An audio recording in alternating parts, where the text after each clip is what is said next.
Welcome, everybody, to another episode of Jabroni Drive. On this week's episode, Friday Night SmackDown, Cody Rhodes, The Rock, Roman Reigns, WrestleMania. There's so much to talk about, we don't even know where to start.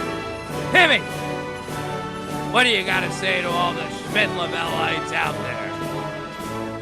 Everybody knows that listening to Jabroni Drive just too sweet. And when you're a jabroni, you listen to this show, you're a jabroni for life. I love it. Jabroni Drive starts You said now. I love how you said that. We don't even know where we want to start. I think we know where we want to start, Tom. We know exactly where we want to start, and it's where we start every week, and that's thanking you, the listener out there, for listening, following along, being on Jabroni Drive with us. Tom Lavelle, Timothy Schmidt, Jabroni Drive. Very exciting week for us. Over 500 followers now. We've got our first video, wrestling video, over 100,000 views. Very exciting, and that's partly of our stuff starting to hit more and more, and we're putting more out there, and it's hitting, and also just what we're getting into. We're full-blown WrestleMania season, and we had a huge weekend this past weekend. Timmy, I mean, I'm excited to get it going. Are you ready to I mean, where do you think we should start? Is there something big that happened? Is there something maybe socially that people are talking about that we should start with? Or Tom, it's only what the entire world is talking about. The whole wrestling world has basically taken over, I mean, everything. And it's cool to be in the spotlight like this, but I mean, there's website, the TMZ is covering it. It's going wall to wall, like where players that have no even inclination to be involved in wrestling are now covering it. It's like, it's crazy, dude. It's unprecedented. And look, in my opinion, it's good. It's all great for what the WWE is and what they're trying to accomplish. And their goal is to be the greatest WrestleMania of all time, and I'm sure they're happy with the results and all the chatter and where it's headed. All right, so let's listen to a little bit, and we're going to jump right into it. Let's talk about the promo with Roman Reigns and Cody Rhodes on Friday night. So let's hear what Roman had to say first. There's Seth Rollins. Exactly, no pop. That was a kill. He said he's got the title. The title. So I had to think about it. I'm like, didn't I beat everybody competing for that title? Doesn't that make all them my number twos? Shouldn't we call that the loser bracket title? And then he had the audacity to say that he was the guy. You can't be running around here for 2 years in your wife's clothes and say you're the guy. And then he wants to say he's a workhorse. But 3 months in, he broke his back trying to carry that show. Let me ask y'all this.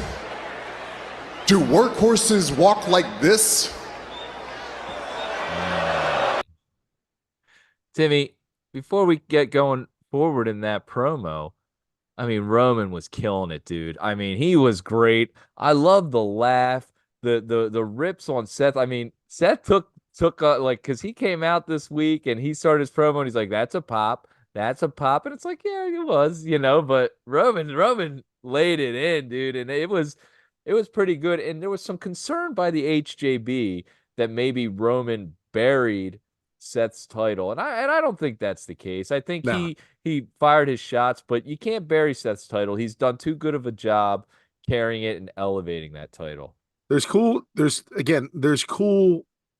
dynamic between the shows now with SmackDown and Raw, and they're just adding to that with what Roman says about Seth, like, oh, he broke his back while trying to carry that show, right? So not only is it a shot at Seth, it's also a shot at Raw, right? Because Roman's obviously a SmackDown wrestler, and it continues to add fuel to that whole thing where it's SmackDown versus Raw, which I hope is heading into a different direction. And that's a whole nother story. But Roman, this is one of the better promos I've heard him cut since being back, and he's notorious for all of his flubs on the mic. That was probably the hardest thing for him to turn around when he first really started getting into the limelight as a premier wrestler, getting the push that he wasn't very good on the mic. And this promo was probably one of the top 5, top 10 that I've heard since being back. He absolutely kills Seth, kills the title, makes fun of him and kills him with the wives' clothes. Like it Talks he about the really, money. That wasn't in the clip, but yeah, I money, yeah, work 10 times less than you, and I make 10 times the amount of money that you do. yeah. And he just reestablishes dominance, right? And basically walks it out. And then he also says, I'm not going to beg you. And talking to Cody Rhodes about, like, if you want to come wrestle me, then fine. Like, come pick me. Like, Yeah. and that's what I felt was like the difference between Seth promo and Roman's promo is like Seth is almost, he comes across groveling, to Cody Rhodes, wrestle me. And Roman's like, hey, dude, like, I'm here. You know where I'm at. If that's where you want to go, I've already beaten you once, like, hey, let's go. And that's what, like, really kind of pushes me in a direction is that, like, again, it brings me back to this point is like, why are we even having this conversation about who Cody Rhodes is going to pick, right? Right. And then we find out on Friday. And So we and last week we talked about that. We were like, yeah, all this stuff with Seth, that's all just, you know, there's no way he doesn't pick Roman. And one thing I want to talk about real quick before we get into all that stuff is the idea, and we've been very critical of Roman not being on a show, not being on a show, not being on the show. And then boom, just like that, it's like, we man, forget it. We great forget it. promo. He's here, and it's awesome. Yeah. And it's like, it's WWE. Like, he doesn't need to be on the show all the time, and it's just it's almost frustrating, but it just shows that he can show up, and it means something within a couple weeks in one promo, and And you man, it's the number one thing. and there's so much that's added to his presence too. And it's not just Roman, okay? Because he Right. needs assistance too. Like, it's the music, it's Paul Heyman, right? It's the bloodline behind him. It's also the commentators. Like, dude, Graves, whenever he comes out, he always says, like, the aura behind him, like, it's, yeah, and that's them. It's doing their job of really selling it to the audience about, like, this guy is almost now a mythical, like, creature, like, walking to the ring. And like, and Roman does a nice job with his mannerisms and the way he, walks. So he takes his time, right? He raises the title, he does the ones thing, and it's all part of the production of what Roman Reigns is now. And they've done a really nice job with him. Now, do I think he's one of the greatest of all time? In my opinion, no, I don't think he is. I think he's up there. His title run's been great, but I just think that, like, there's been other wrestlers that have been better in ring, better on the mic. He just has this presence, and it's just like in my opinion, it's just, look, I'm not going to go hot take on it. I think it's great that we're watching this, we're experiencing it right now, and maybe when all is said and done, maybe he will be one of the greatest of all time. But I still don't see it yet. You know, I will say this, as far as the production value of a professional wrestler, I think Roman Reigns might be the second greatest of all time as far as pure, like you just mentioned, the music, the entrance, the posse, The his pat crew the whole pageantry behind him is is incredible. is I think only one ahead of him is the Undertaker. It's like the Undertaker's pat and now Roman Reigns is I think maybe number 2 all time because it is like wow. And his entrance last year at WrestleMania, I remember thinking like is so big time. Yeah. They've really done a great job of elevating that production like you mentioned. That pageantry is the best in the world currently, and Yeah. it's pretty awesome. So, And what's that? no, I was just gonna say Triple H towards the end of his career when he started coming out with all the Triple H too, WrestleMania. yeah. But I think Roman with the belts and the time Yeah. it maybe Yep. has surpassed it, and it's that evolution. Obviously, the guys didn't have it. Shawn Michaels had some great pageantry back in the day, like. But yeah, it's breaking. It's like cutting edge. It's the best in the business right now, and it's really it's added to his character so much. All right, so he talks all that stuff, and basically, like you said, calls out Cody, hey, if you want to fight for the B title, you go ahead. I'm not gonna beg you. If you want to fight for the title, the number one, I'm right here. And out Cody's music hits, and Cody Rhodes has some things to say. I want that title. Matter of fact, I'm moving my own goalposts. I want that title. I want everything, and I am coming for it. I am coming for you, Roman Reigns.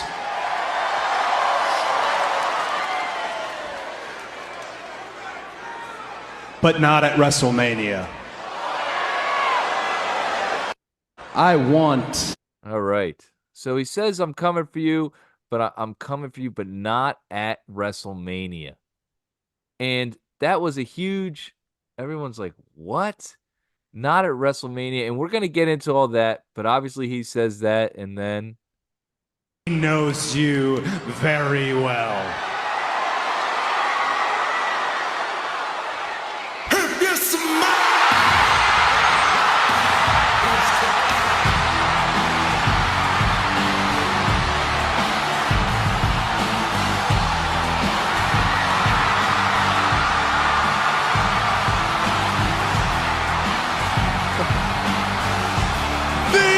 Electrifying man in entertainment is here on Friday Night SmackDown. And wow, Tim, first and foremost, great job by Corey Graves calling that out and his yell and the most electrifying man in entertainment, not sports entertainment, in all of entertainment. Mm-hmm. There is no denying that pop. That pop was huge. Like the place went bananas. I got out of my seat. I was pacing around. My son was there. We're both like, what? And I was like, I was like, do you know who that is? He's like, it's The Rock. And I was like, yeah. And Timmy, it's exactly what we've wanted for the last 6 months. We've teased, SummerSlam, maybe The Rock shows up. So what's wrong with it? What's going on? I mean, before you get it, I mean, how do you want to say this, Tim? Look, we were asking for answers, right? Like we got the Monday Night Raw where The Rock comes out and he does his whole promo where he says when maybe he's going to sit at the head of the table. And for the longest time, well, since that happened, we're like, well, what does that mean? Like we didn't get any context on it. Like, was it because he's TKO? Is he sitting on the board of directors? Like we're trying to figure it out. And we finally get like this answer and we're like, it's just so hard to really get behind it because his entrance into WrestleMania means that Cody has to take a back seat. And we get that message from Cody saying, he wants everything that Roman Reigns has, and it's not going to be at WrestleMania. And you're just like, dude, you're stepping aside for The Rock? Like, why? Like, what? And like people are just so invested in this story since his arrival to the WWE. And the story is just excellent too, because it's tied to Dusty Rhodes. His father has passed away recently. He was this all-time great. And there's that also the part of the story where Dusty Rhodes, he didn't really have the title for all that long, right? And He never had the WWE. right. He had the match at Madison Square Garden. He won the match. They give him the belt. He Yeah. holds up the belt. He's the new champ. But wait a second, he won via disqualification. Right, and they take it And away. they take it away. So he was Yeah. never actually the champ. He was the champ everywhere else he was. Right. And that's the title that's eluded the Rhodes family, and that's what they've been after for all this time. And to see a guy that is this Hollywood hero, right? He's going big time, right? And just at the point, the pinnacle of where this story's finally going to culminate, The Rock shows up and now wants to take on his cousin at WrestleMania, like, who's just so happens to hold the belt for the longest time, in the most recent memory, right? It's just, I don't even know what to compare it to, but it's pulling on every emotion from a wrestling fan.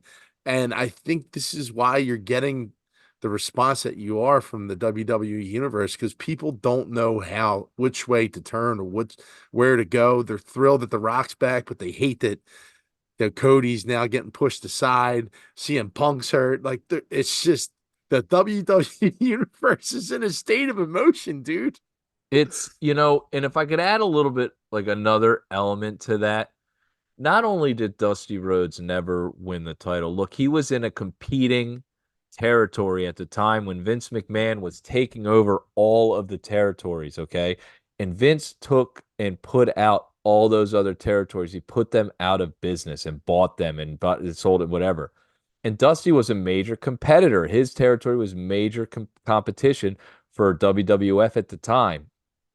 So when Dusty came over, it was a very humbling and a very humiliating thing for Dusty Rhodes. There's a character, the Million Dollar Man, who a lot of people say is loosely based off of Vince McMahon. And who was the Million Dollar Man's servant? The Million Dollar Man's servant was Virgil. Dusty Rhodes' real name is Virgil, okay? And there was digs done at him. He says he can get over doing anything. He can do it, and Vince put him in polka dots. He wore polka dots around, and he said, I'll still get over. His son then comes over, and what does he make his son do? Gold Dust, this homoerotic character, very, very controversial back in the day. And Gold Dust was over as a heel. I mean, was a major heel. Cody comes over and he's kind of back in the good graces. He's been there for years. They get Cody, but then Cody ends up in the Stardust character, leaves. I'm just saying there was a lot more to that story with Dusty Rhodes and Vince and the WWF. And obviously with all this stuff coming out here, who knows the humiliation that he felt coming there, failing with his territory, and now working for the guy that put him out of business. I'm assuming it's a very emasculating, humbling thing that you have to be there doing. So that all ties in with this whole story. And I want to talk about the social media backlash real quick. That's what I want to talk about first. So it's a crazy thing in that we all want to see Rock Roman. Everyone's been saying we want to see Rock Roman. Rock versus Roman. And there's just, I think, on the way it was done. Now, was it done because CM Punk got hurt? Was it done because Vince McMahon is now with all these legal issues? Brock Lesnar involved in all these legal issues. Is this all being done for that reason? And what do you think of the social media outbursts? To be honest, I'm not a fan of it, and I should be. But I just hate people just shut up and let's see what happens. Okay. Like people just want to, it sucks. It's awful. It's this and that. And we don't even really know yet. Yeah. And that's my biggest gripe with the whole situation. Like, look, everyone tries to scoop a story, right? They try to figure out, they want to be the first to know. and they want to put information out there. And my thing is that every time I get on Twitter, I see all these reports from all these different, like, reputable, and I'm putting air quotes up, reputable, wrestling websites or writers or guys that are in the business that want to report on certain things, and they throw shit out there, and it just feels like they're just throwing it at the wall. There's like another report on, there's, Vince like, it's just, I'm not even going to get into every single one of them because I don't even want to give them credence or anything like that. But it's essentially just guessing what is going to happen, and seriously, it's like every hour there's something else that's changing. Like, Right. like Triple H, had this story written the whole time, and he's heavily involved, and this is a work, and and it's just total guessing. And I just wish that it would just play out. Now, I love when they can scoop, who's coming back, who's transitioning from one promotion to another. That's cool, right? I love when I hear that stuff. But now to just start guessing what the storyline is going to be, like, that's for us, Tom. That's Yeah, what we're right. supposed to That's do. what we do. That's what talk shows are supposed to do. You're supposed to discuss it and see what makes sense and which direction would be fun. But, like, they're putting this out as, like, factual.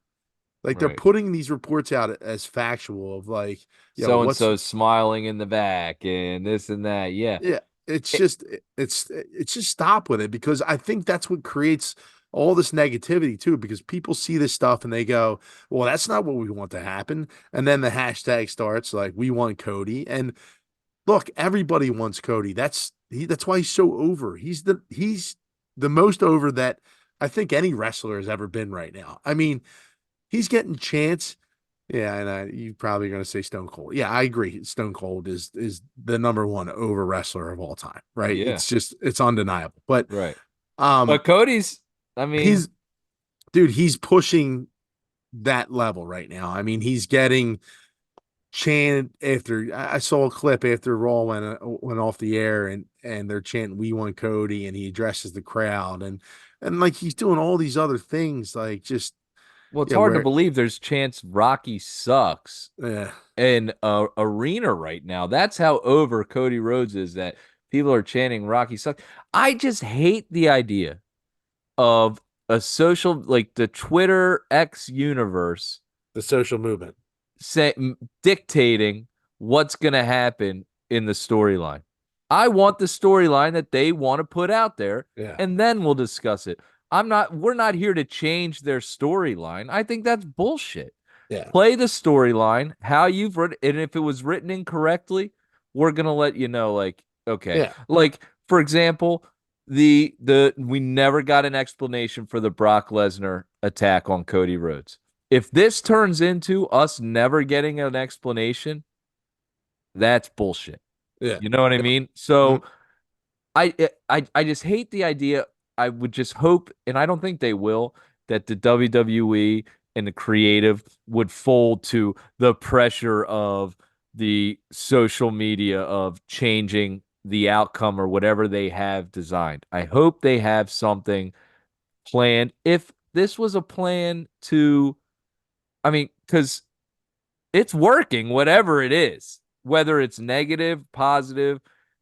Everyone, like you mentioned, is talking about WWE. Everyone's talking about WrestleMania. Cody Rhodes is as over as he's ever been. And you got Rock and Roman potentially at WrestleMania. I mean, can we be upset? I don't know, I guess, but it's not like the worst thing ever. Like, I just don't understand the bait. Like, just get over it, you know? Yeah.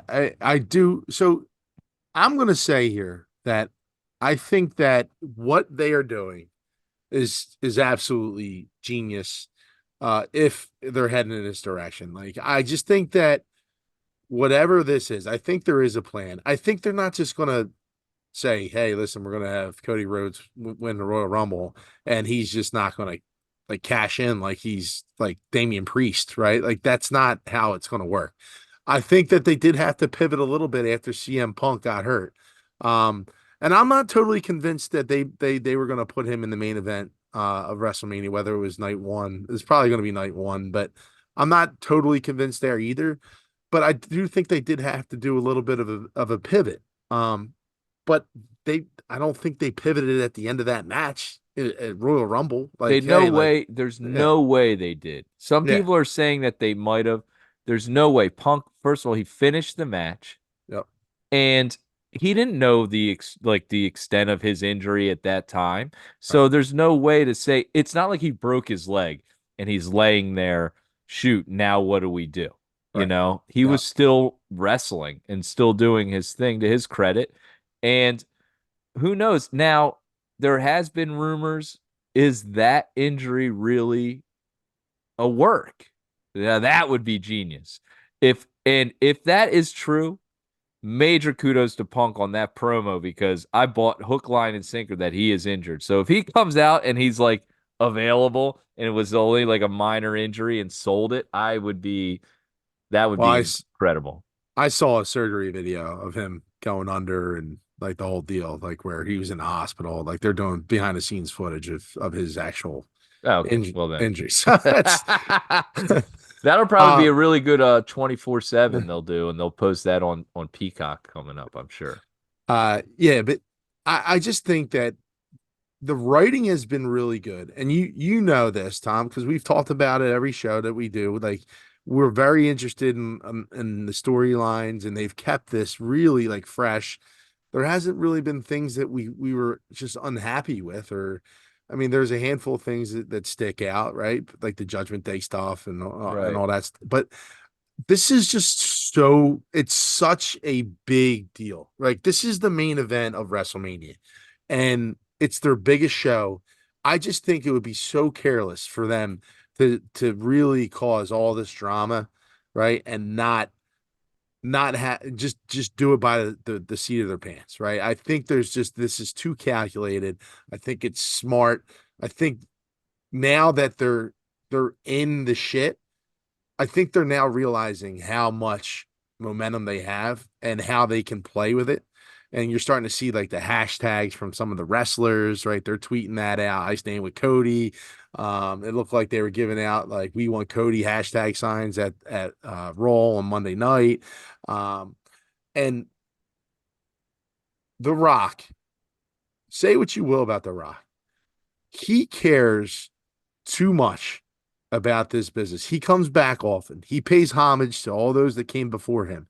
He's now financially invested big time in the WWE. For him to take just a selfish stance and become essentially Vince McMahon and do it his way, right? To ruin whatever they're building over the course, whatever they've built over the course of the last 2.5 years. I trust that with my heart. I believe that in my soul that this is just an excellent way of telling a story and building to WrestleMania. That's my opinion. Yeah. And they're not going to do something just like you're saying off the flying. The WWE is not flying by the seat of their pants. They have a long-term creative writer in Rob Fee that's been working with Triple H for a long time, who's done Marvel and Disney and all this other stuff and written it up. And The Rock just brought in his writers too. So there's a ton of creative minds in there. And before the Rumble was done, they said, how are we going to do this? The Rock said back on day one that he was going to sit at the head of the table. They had a plan at that point to use The Rock. Okay. He's not just like, shoot, we'll just throw him in here now. That's just not how it works. So what I think they're doing is they're trying to build this new wave of WWE TKO, that realistic like you see it with Logan Paul and Kevin Owens getting into the fight in the training facility, the press conference. I think they're trying to build the views on these press conferences. And the story with Cody Rhodes and his dad was in Madison Square Garden.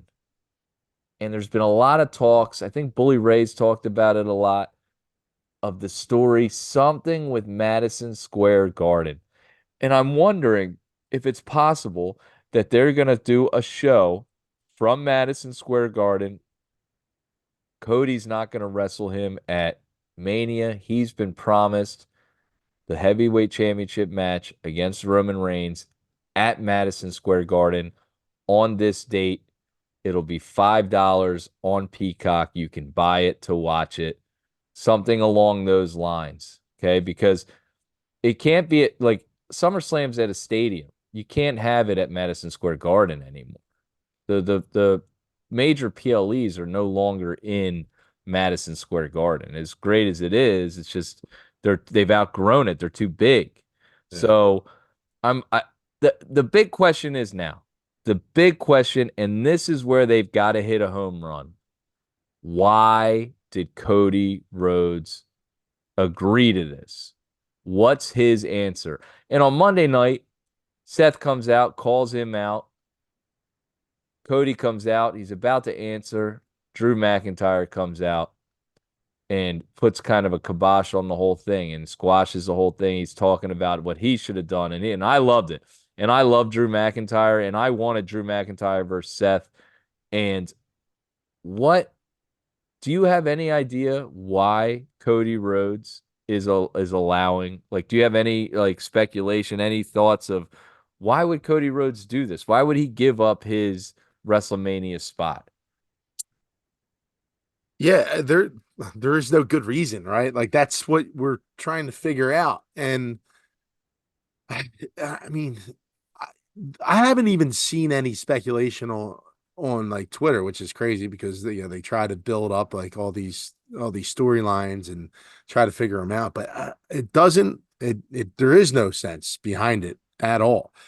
And I from day one I've said that Cody needs to finish the story with Roman Reigns. It has to be at WrestleMania. I still think that's going to be true. I just don't. I don't know why he would give up his spot, or if he even is giving up his spot. I know he said not at WrestleMania. He said that. I mean, a lot of wrestlers say a lot of things during these times now, Tom, and a lot of it doesn't come true. I think, in the next week, I think at this press conference, we're going to get some more stuff. I think Cody Rhodes is advertised again on SmackDown. He's the boy. He's the guy right now, man. He's getting pushed in every direction. I just have no clue on where it goes. And then like you throw in like Drew Mac. I like how they're muddying the waters, right? So you bring out, on Raw, you bring out Rollins, and then Drew McIntyre gets involved, and then like Shinsuke, and it's almost like they're trying to throw the scent off, right? Like people are trying to pick up the scent. Like, all right, like how can we really like kind of push them away from this whole Roman Cody thing? All right, well, let's film a feature where, in a dark match that we don't film, Cody comes in the back and he gets hit by Shinsuke again, and then we'll put him in another match with Shinsuke, and then we'll throw out Drew, and then he'll beat him up. And it looks like that they're completely going away from the Roman Reigns thing because now Drew's involved, and like Shinsuke and Seth Rollins. Now, like, are they going to be involved somehow? So I think they're just trying to cloud it up a little bit, really, to kind of confuse the audience. And I don't know. Again, I don't know where it's going to go, but it's enjoyable for me. I really like it. I know you want answers, and everybody wants answers. We're going to get them in a month and a half. I just say enjoy the ride, man. Yeah. And that's part of the reason, and I've heard a lot of talk on these shows too, especially with the older, like the wrestling minds in this world. And we're talking like real minds in the WWE and in professional wrestling, guys that have been successful and sold and booked and been a draw. And this is a societal thing too. This is our society. They want everything now, everything now, everything now. And you got to let the story play out. I mean, we couldn't survive back in the day watching professional wrestling where you have to wait and wait and wait and wait for everything to happen. It would never happen. And somehow WWE has been able to have Roman Reigns hold the title for this long and make it work. Look at where we're at. And look at where we were. I'm telling you, it was the dark ages. It was god awful. The title was changing all the time. The storylines were terrible. There were no storylines. It was just a car crash. It was just boom, boom. All you were watching was the crash. There was no real story. We've got story now. We've got questions. Why is this happening? What, dude? It's the best it's ever been. And if they fumble this, you're still getting Rock and Roman at WrestleMania. Okay, Cody's gonna get his shot. He's going to finish his story eventually. It's all going to work out. I mean, And it'll be better. It'll it's be gonna, better. It's going to be on their timeline, not on yours. That's the thing. Like they're going to pick and choose when these things are executed. They're not going to listen to some hashtag movement. It's going to work out. I'm telling you, it's going to be fun because it's been fun. It's been a lot of fun. And you got to get behind it and just let it breathe like a bottle of wine. You know, you pour that glass of wine, you don't whack it right away. You let it breathe a little bit, right? And sip it and enjoy it. And yeah, savor this, okay?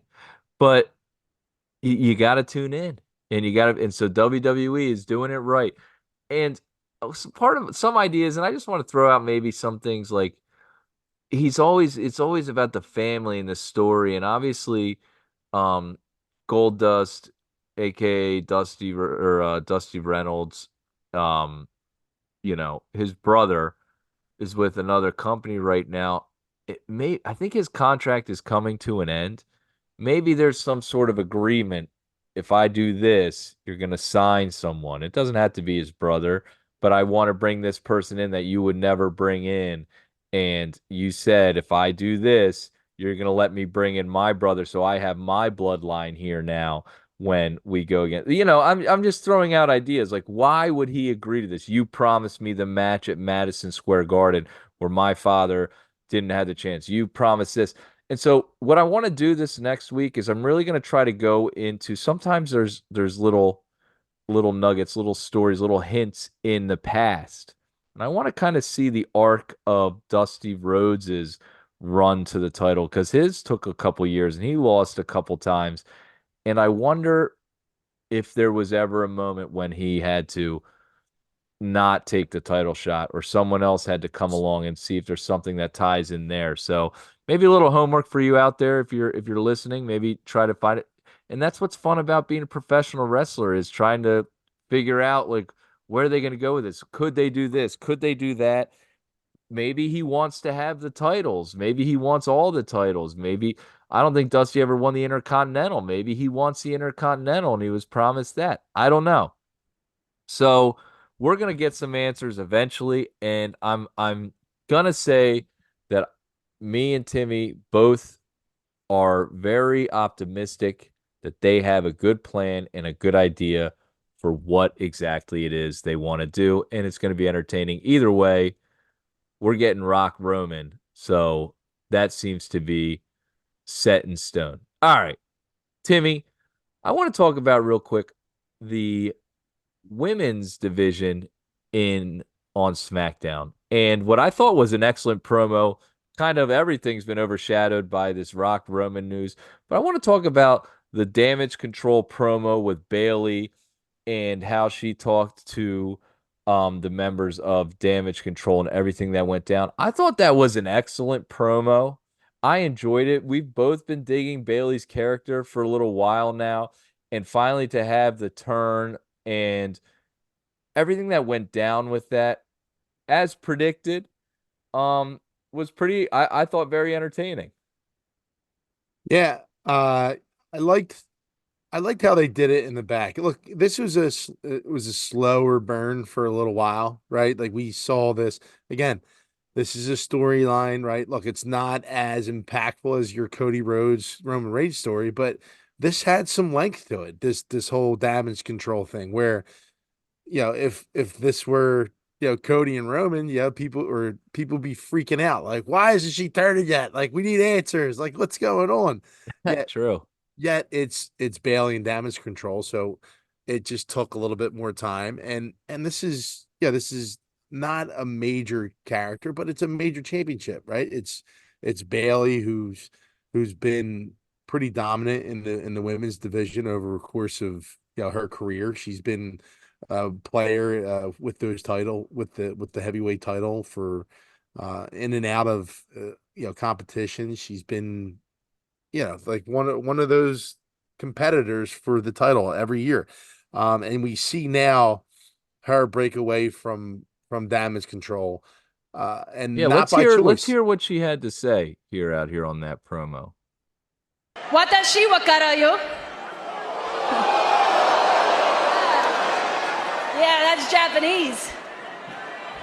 I picked that up from all the times you guys talked about me behind my back.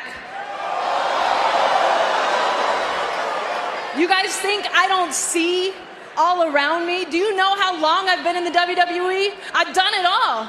I've seen it all. You guys talk about me constantly. Why? All I wanted was for Damage Control to be the best. All I wanted was to take this to the top, to WrestleMania, and I wanted to do that together. But you guys see nothing in me, do you? Huh? Io, what happened? When me and Dakota started this, we were like this. Ever since they came around, you turned your back on me. What happened? Oh my God! So that ensues a melee. She's attacked, and the crowd's behind Bayley. They're chanting for her. Very emotional thing. So the fight breaks out, but Bayley has a trick of her own hidden, and she does this. Oh my God! Bayley's got a pipe! Bayley must have known this was gonna happen! The ultimate equalizer.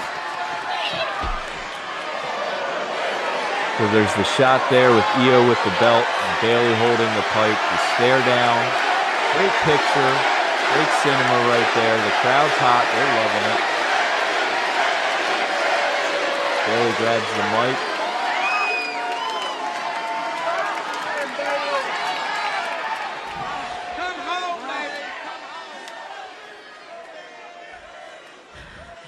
And about that announcement, Io, I'll see you at WrestleMania. All right. So People that promo was digging awesome. that, dude. People I loved digging it. And I've said this. I keep on saying that. I love Bayley as a face. I mean, she's a much better face than a heel. Yeah, she's just people get behind her, and she emotes very well. She speaks very well. It's easy to get on her side, and it's honestly easier too when you're talking about damage control the other members, because I'm not a fan of the other members too. Like, they just don't do it for me. So to see her separate is going to be good, and it's going to. I don't really love Io Sky in terms of her in the ring, but hopefully it's a good match at WrestleMania, and I'll give you an early prediction here, Tom. I see Bayley winning the title. Oh, so you know what? We've talked about Io Sky in the past and how we don't feel like she's elevated that title. And I would say in that group, in that faction, she might be the fourth member, like the fourth least important member in that group, which is crazy if she's the world champion. So please put the belt on Bayley soon. Bayley is a great face. The crowd was behind it. I like the turn.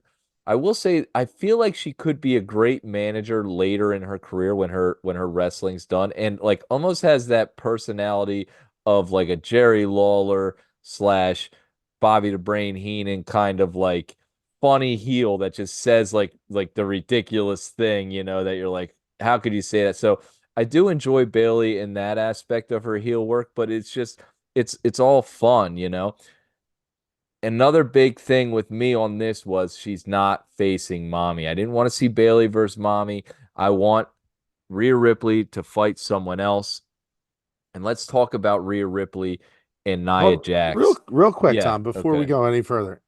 I just noticed something, Tom. Uh-oh. While we're talking, there's not a single belt that's being held really by a face. I mean, except for Rollins, really.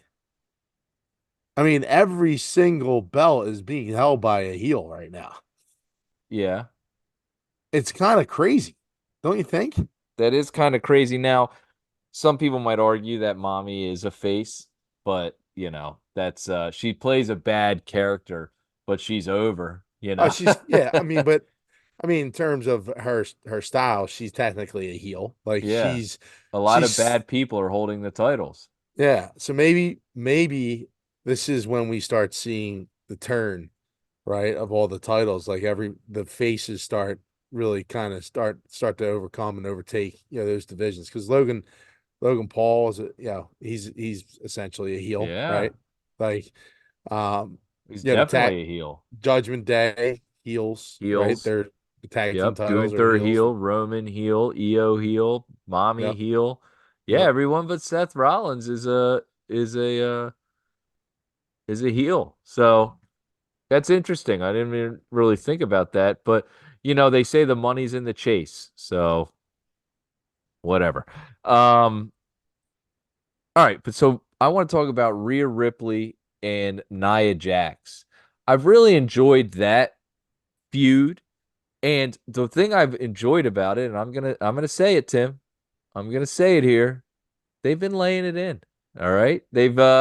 It's been hard hitting. I mean, that bonsai drop by Nia Jax is vicious. The leg drops. I think this has been well done. Her attacks on Rhea have been realistic. They look good. They look like they hurt. She's beaten her up. And something that we haven't seen. Rhea's been very dominant. And for her to be getting beat down like this is like, whoa. And they've really done a good job. A lot of bad talk about Nia Jax coming back into the WWE. But let's give her and Rhea some credit for build. Like I'm anticipating this match. Like I'm looking forward to this match with Rhea Ripley versus Nia Jax. Yeah, and the style that they're doing this build is pretty cool because that's not pretty cool, but I think it's calculated because Mommy is really more dominating the mic, right? She's the one that's really doing most of the talking, and I think less of Nia Jax on the mic is better, but her assaulting Mommy is really pushing this to a whole different level, right? Like you're getting the chatter from Rhea Ripley, but you're getting really the action, most of the action from Nia Jax, which has given her a lot of credibility as a legit threat to the title because I mean Nia Jax was pretty much a laughing stock for you know majority of her time in WWE. She's really established herself as a force, the irresistible force. Ooh. Um, yeah, within the women's More like division. the immovable object. But it's been really cool to see her really impose her will on Mommy, which not a lot of people have done. So that really does give her credibility, like when she's attacking her and she's getting the upper hand for the most part in all these encounters. And it's been a nice build. It's going to be hopefully a good match. I don't know if they take that strap off of Mommy yet, but you know, it's giving me a lot of anticipation towards that match. Normally, then I really wouldn't have any anticipation towards this, but the way they build it really kind of, I now have my eye kind of, you know, Yeah. looking out the corner of my eye. I'm like, okay, all right, we got something there. Yeah, yeah. So I will say this, like, I don't know when Nia Jax was first into the company, I wouldn't say she was a laughing stock. She kind of went out poorly, and Becky Lynch has portrayed her as someone that injured someone, and there were some injuries that she was, I guess, sloppy, but I always thought she was like a good force back in the day when she first came in. There was some injuries of her own part, her knees, and then she hurt some other people, kind of left on a bad note. People didn't really care for her, and that was like a social push, but I thought Nia Jax, especially early on in her career, was pretty decent. You know, she's big, she's powerful, and was believable. She was good enough that they put her in a men's Royal Rumble. That doesn't happen for a lot of women. And she's, you know, she was a little better than they led on to believe, but had some issues with her own injuries and obviously hurting other wrestlers. So that's something you got to be definitely careful with. And I think I feel like socially people jumped on that bandwagon of hating Nia Jax, if that makes sense, you know? Mhm. So, the next thing I'd like to talk about is the guy that we love. You know, I believe it was our wrestler of the year, just incredible every week. And this week, I think we both mentioned and said to each other, like, wow, this guy really even took it to that next level. And I'm talking about the Ring General, Gunther. Let's hear a little bit of what Gunther had to say in his promo. He comes out 600 days as Intercontinental Champion, obviously the longest reigning Intercontinental Champion of all time. And he's got a lot to say. Interrupted by Jey Uso. Then him and Jey Uso have words back and forth. Let's take a listen. But when I beat you, I'm gonna beat you worse than your own family ever did. I'm gonna beat you so bad that you wish yourself back to the good old days where people couldn't tell you and your brother apart.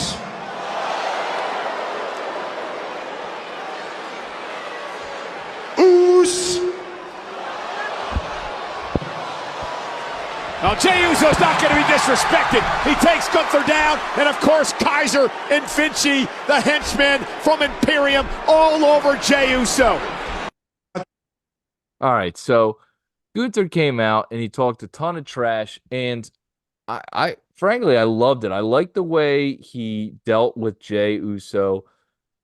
Jey Uso is over. I'm loving this matchup. When will we get Jey Uso versus Gunther? I'm assuming that's going to be at Elimination Chamber. And I think in the next week or 2 weeks, I don't know if it's been announced, Timmy, maybe you've seen it, but I think we're going to get 6-man tag match. You're going to have the New Day with Jey Uso going against Imperium with Gunther.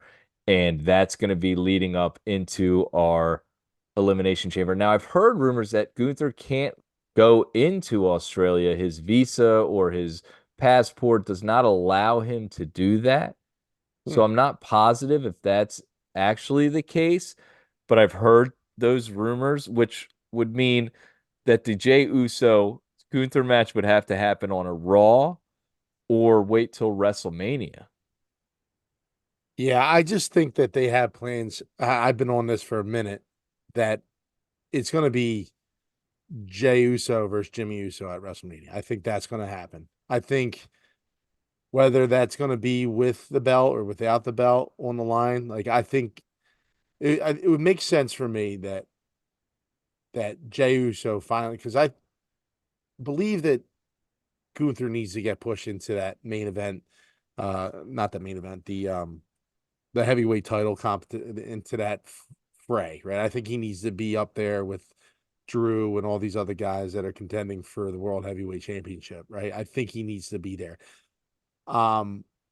So at some point here in the next 2 months, I believe Gunther loses that title, and whether it be the Jey Uso, I think that would be a perfect fitting, and then him and Jimmy are the wrestling on the grandest stage of them all for a belt, the Intercontinental belt at WrestleMania. That would be epic, I think. Jimmy and Jey for the Intercontinental Championship at WrestleMania. Is there any chance, and we've talked about The Rock earlier, is there any chance that this turns into a family fight with Rock, with Jey against Roman and Jimmy and Solo and someone else involved that way? No. Yeah.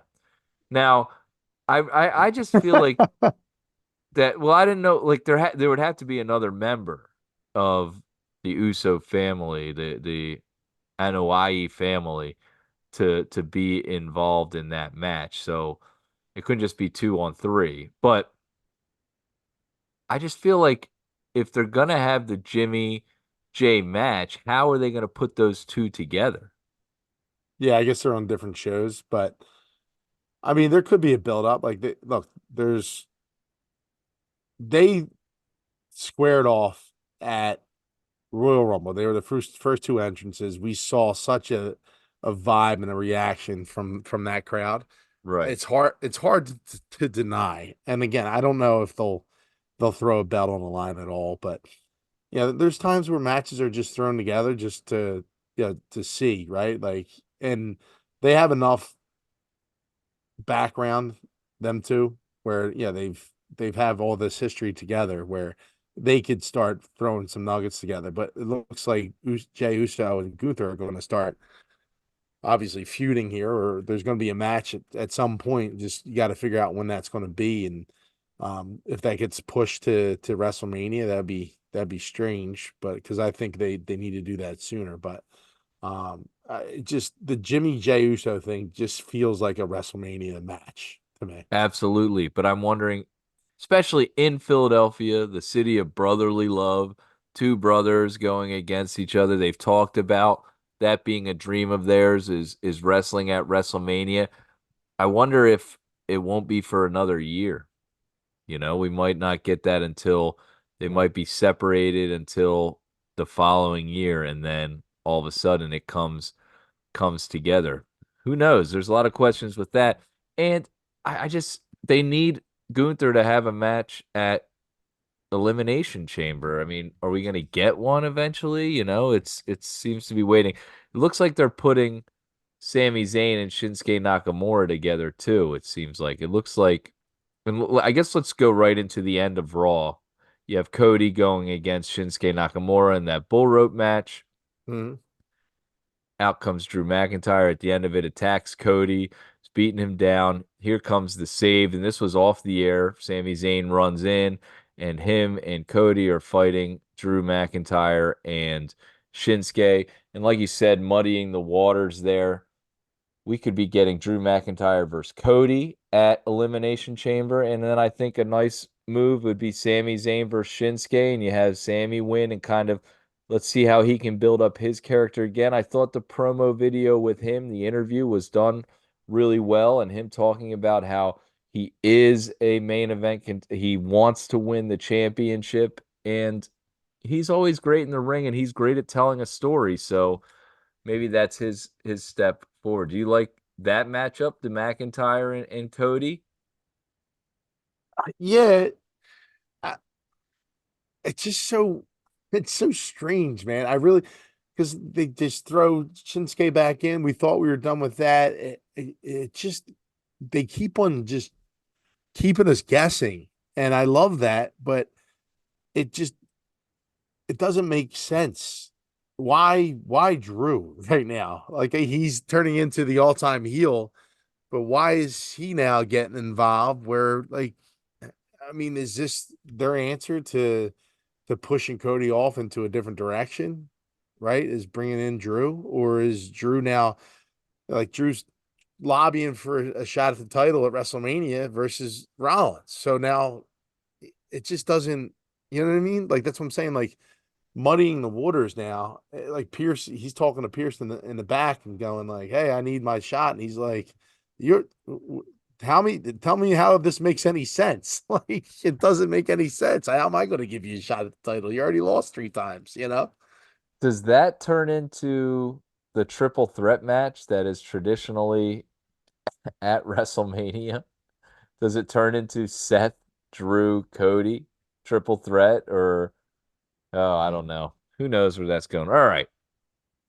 But I mean, Seth versus Drew or a Cody versus Drew will be an incredible match. Those two are two of the top in the biz right now.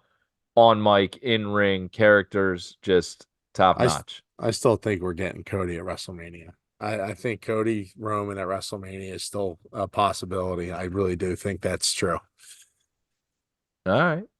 We will see. Last thing before we go, there's been rumors, and it seems like more and more signals are coming out that we might be getting a signing and a new member to WWE. That would be Mr. Okada, the Rainmaker from New Japan Pro Wrestling, free agent. This past week, they had the money flying in the air, making it rain. Tim, this R-Truth storyline, he's back again. He was jumped in yet again. Is this leading to something? Are they going to have this lead to something, or is this just, I don't know, for entertainment? Because it is entertaining. I do laugh when R-Truth comes out, and he is entertaining for sure. But like, is this a tease, or is this just something that's happened? I just think it's fun for the moment right now. Like, we thought we were done with it last week. We keep on thinking it's over with, and he just keeps on reappearing. And he's the funny version of Shinsuke Nakamura. Yeah, yeah. And like this week's appearance was way better than last. I thought it was done well this time, where he interferes in the match, and then at the very end, it seems like it was done on purpose. It seems like there was some intent there by R-Truth, instead of him just being like, oh, I don't know how I did that. How'd that happen? Because him and Miz are up on the walkway celebrating together, and where in the past, like, he just acts like he doesn't know what's going on and how it happened. So it feels like he's trying to be that force that divides the Judgment Day, but they just laugh at him. So I just don't know if it has that impact that they're looking for. All right. That's going to bring us to an end. Timmy, do you like the decision to have DIY win the tag turmoil match there? The Fatal 4 tag. They will be facing now Judgment Day for the titles. I mean, they just had the shot at the titles. I don't know why they brought them back. It looks like they're getting a little bit of a push. I thought the easy choice here would have been Julius Creed and the Creed brothers. I thought that would have been the spot where they would have went with, but it just, I don't know, it just didn't make sense for me. But hey, they are pretty good together. They're fun in the ring to watch. They're fun. So let's see how it plays out. Yeah, it should be an interesting match. They can put on a show.